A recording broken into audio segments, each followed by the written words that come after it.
નમસ્કાર વિદ્યાર્થી મિત્રો, પીએસસી પરીક્ષા આવી રહી છે અને એની તૈયારીના ભાગરૂપે આજના વિડીયોમાં આપણે કેટલાક નવા પ્રશ્નો જોઈશું, જેવા કે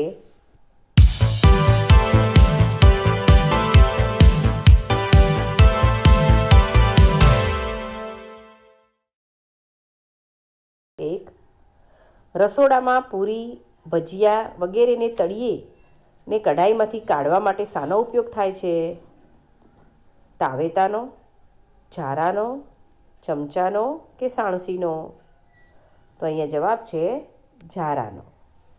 આગળ જોઈશું, નીચેનામાંથી કયું સાધન રસોડાનું નથી?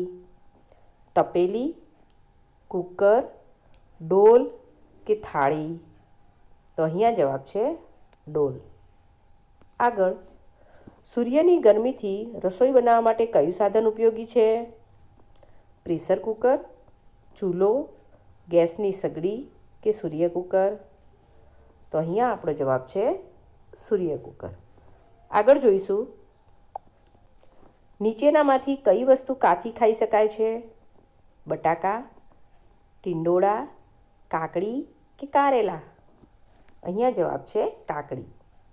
આગળ જોઈએ, ભાખરી રાંધવાની કઈ રીતથી બનાવવામાં આવે છે? શેકીને, તળીને, બાફીને કે સાંતળીને?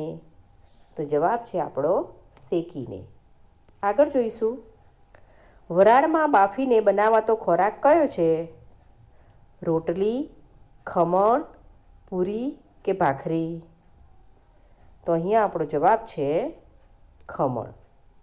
આગળ જોઈશું, કઈ રીતથી બનાવેલો ખોરાક વધુ ખાવાથી સ્વાસ્થ્ય પર વિપરીત અસર થાય છે? શેકીને, બાફીને, તળીને કે ઉકાળીને? તો અહીંયા જવાબ છે તળીને. આગળ જોઈએ, 1000થી વધુ લોકો મુસાફરી કરી શકે તેવું વાહન કયું છે? બસ, રેલગાડી, કાર કે ટ્રક? તો અહીં જવાબ છે રેલગાડી. આગળ, 3 પૈડાવાળું વાહન કયું છે?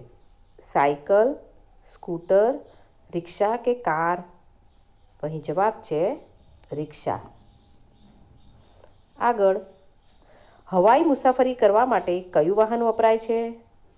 બસ, ગાડી, રેલગાડી કે વિમાન? તો અહીં જવાબ છે વિમાન.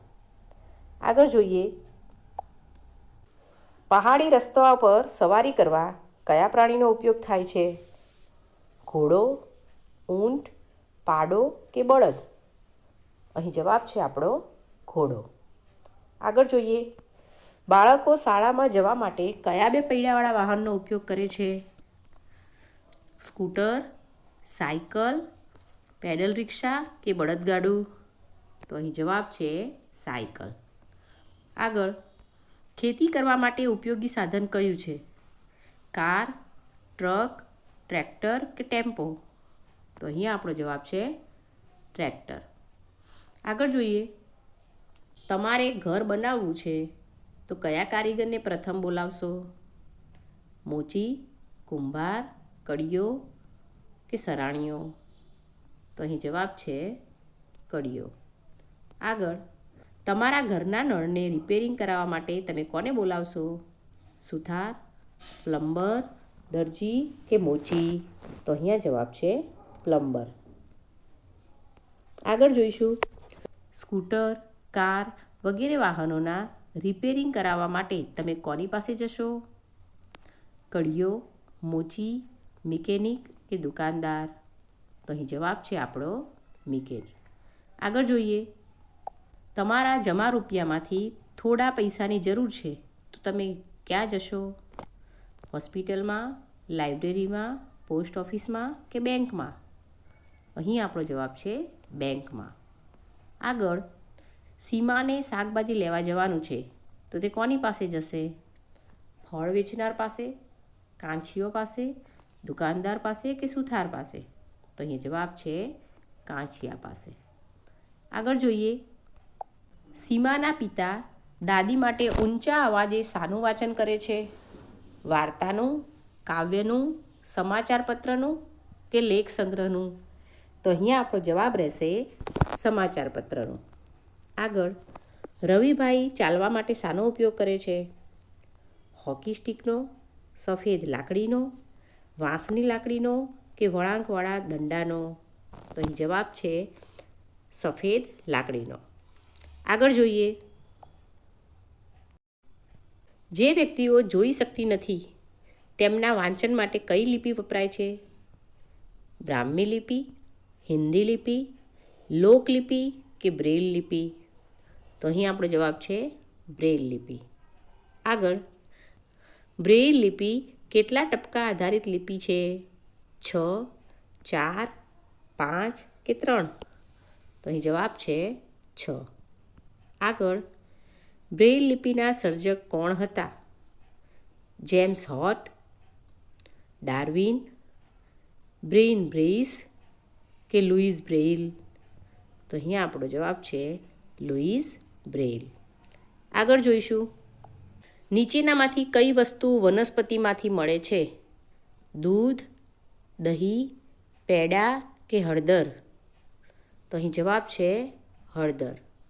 આગળ, નીચેનામાંથી કઈ વસ્તુ પ્રાણીઓમાંથી મળે છે? બટેટા, ઊન, રબર કે ગોળ? તો અહીં આપણો જવાબ રહેશે ઊન. આગળ જોઈએ, રસોઈને સ્વાદિષ્ટ બનાવવા માટે આપણે શાનો ઉપયોગ કરીએ છીએ?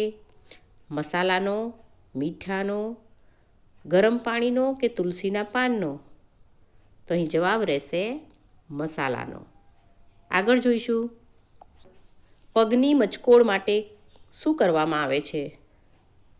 ઠંડા પાણીના પોતા મુકાય છે, ઇન્જેક્શન લેવામાં આવે છે, હળદર અને મીઠાનો લેપ કરાય છે કે ખાંડ અને લીંબુનું શરબત પીવડાવવામાં આવે છે?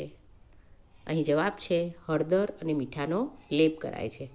આગળ જોઈશું, લવિંગ કઈ બીમારી માટે ઉપયોગી છે? કમરના દુખાવા માટે, દાંતના દુખાવા માટે, પગની મચકોડ માટે કે પેટના દુખાવા માટે? તો અહીંયા આપણો જવાબ છે દાંતના દુખાવા માટે. આગળ જોઈએ, રસોઈ કરતાં હાથ પર તજાય તો શું લગાડવામાં આવે છે? મીઠાનો લેપ, લવિંગનું તેલ, દૂધની મલાઈ કે હળદરનો લેપ? તો અહીં આપણો જવાબ છે દૂધની મલાઈ. આગળ જોઈશું, શરદી અને ઉધરસ માટે શું ઉપયોગી નથી? અરડુસીના પાનનો ઉકાળો, સૂંઠ અને ગોળની ગોળી, તુલસીના પાન કે જીરું મીઠું નાખેલી છાશ?